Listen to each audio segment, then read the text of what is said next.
Welcome to the second part of this tutorial. I'm going to walk you through this code.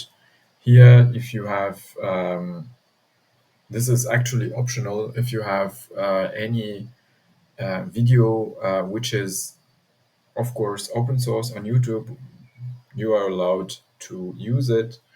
This is good to go. If you think that the video isn't allowed to be downloaded, don't use this. So this depends on you. The library is YTDLP, so here you can see that this method is about checking if the URL is correct. And then here is how to format these, let's say, parameters of the library YTDLP, and then the output name, the merged output format, etc., and so on.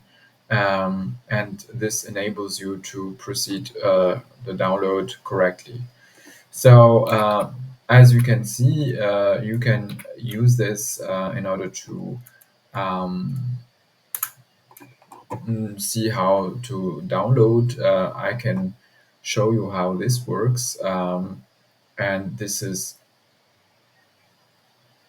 almost straightforward. So for this particular case, I need to change my VPN, and this is,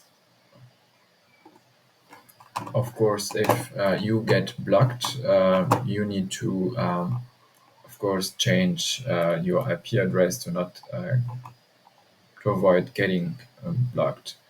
And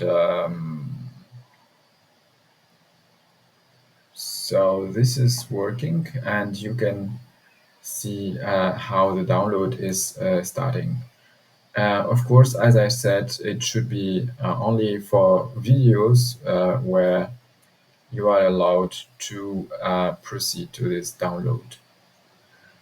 So this is it, and this is not too long. I hope that this is helpful.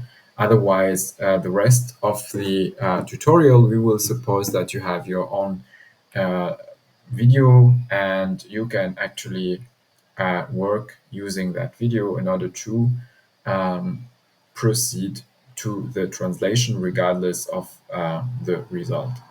Thank you so much, and don't forget to subscribe and hit the subscription button, and then see you later.